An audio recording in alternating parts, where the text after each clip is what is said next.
Hello there everyone, Mediocre Otaku here, and today I wanted to talk about a series that I just finished last week, which is Nadia, The Secret of Blue Water. Now this is a show that was done by the same dude who directed Evangelion. And when I say done by him, it was mostly done by him. This show has a whole bunch of different production stuff that went on with it, and it has a very detailed history, which I'll give you the abbreviated version of that, but if you want to know more, I will put a link into the description of this really long and detailed forum post that somebody made that goes into everything. So yeah.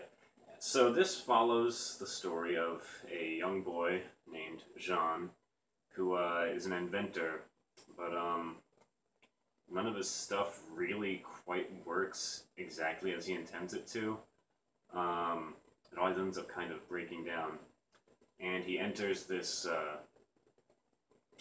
sort of competition to see who can build the best flying device. Because this show takes place in the 1880s, 1890s, before the advent of the airplane. And while he's there, he sees this girl walking around, and he thinks that she's pretty cute, so he goes to follow her. And then this group of thieves comes along, and they try to steal this necklace that she's wearing, which has some sort of mysterious power.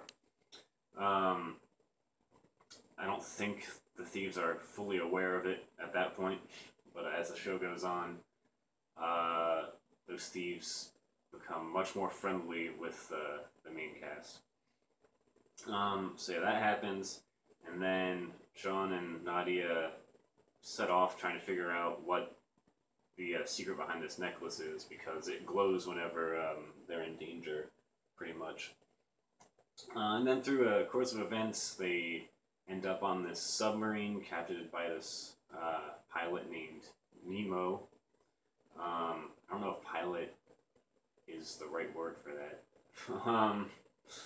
But, and then they find out this whole thing with this group of people that were from Atlantis. They're calling themselves the Neo-Atlanteans now, and they want to take over the Earth.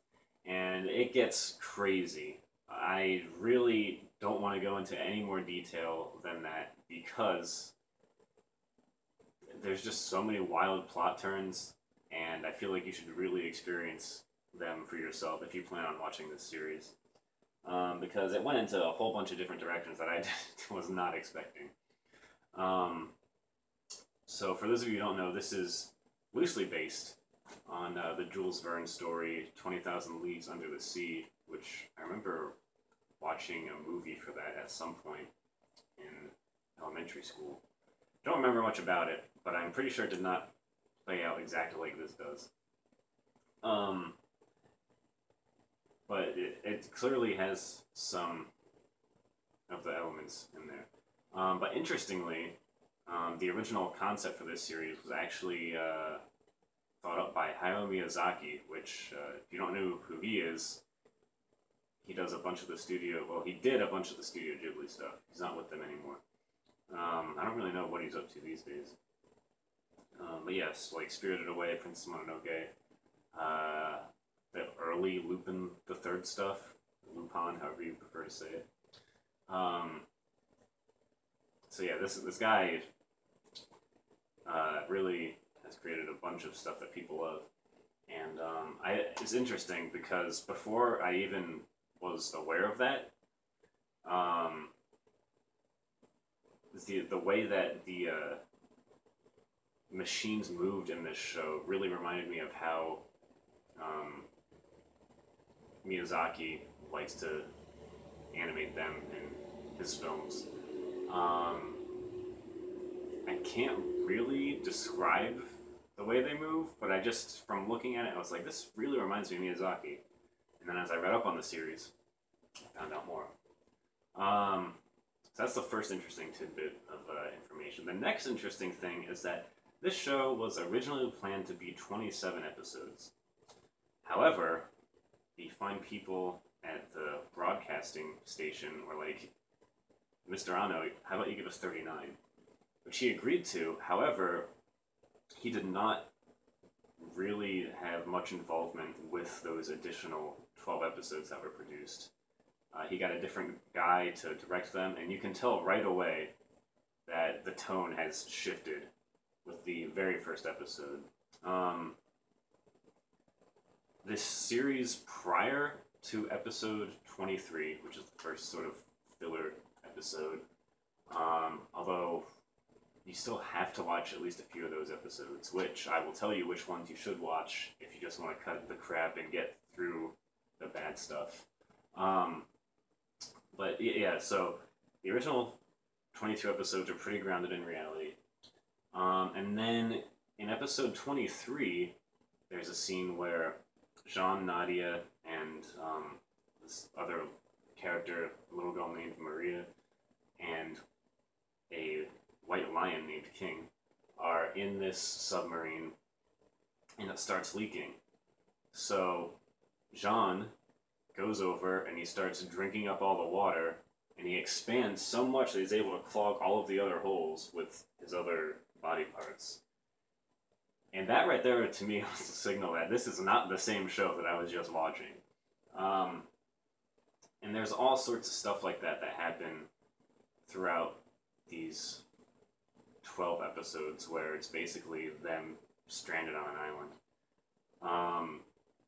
And they were really rough for me to get through because the animation dipped. Well, it varied from episode to episode. It either dipped slightly or it dipped drastically. Some of the episodes just look awful, and then some of the episodes there's just like kind of weird animation mistakes that weren't really present up until that point.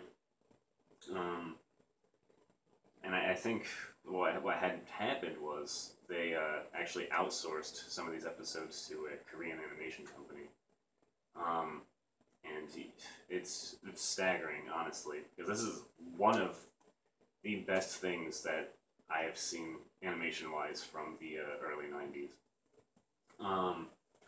But now, see, since this was my first time watching it, I felt that I sort of should get the full experience. However, I do not recommend that. So if you're like me, and you're a completionist and you feel like you have to do it, then do it. But how I'd recommend watching this show is watch the first 22 episodes. That's all of the good stuff. And then you have to watch 23, and then 27 and 28, and 30 and 31. And then from 35 to the end of the show is all pretty good stuff again. Really hoping I got those numbers right. If I didn't, I will make a note of them in the description as well. Because yeah, there's just so many episodes where like nothing is happening, the plot does not advance at all. It's just not very well done. But if you sort of look past those episodes, which unfortunately you have to see them because there's stuff that you need to see to understand what happens in the final 5 episodes. It's still an overall good experience. The soundtrack was pretty good. The animation was great. Nadia was kind of an annoying bitch at some points, but I mean she's okay too, I guess. Yeah, overall, I did really enjoy this show, and if you're into 90s anime, I would definitely recommend checking this out. It very much has that 90s aesthetic. So yeah, thank you all for watching. I should have some unboxings later this week. My road's been closed because we've had a bad winter storm, and there's all sorts of tree debris in the road. So I don't know if I'll be getting mail. Or when I'll be getting mail. So, just be patient for that. But thank you all for watching, and I will see you all next time.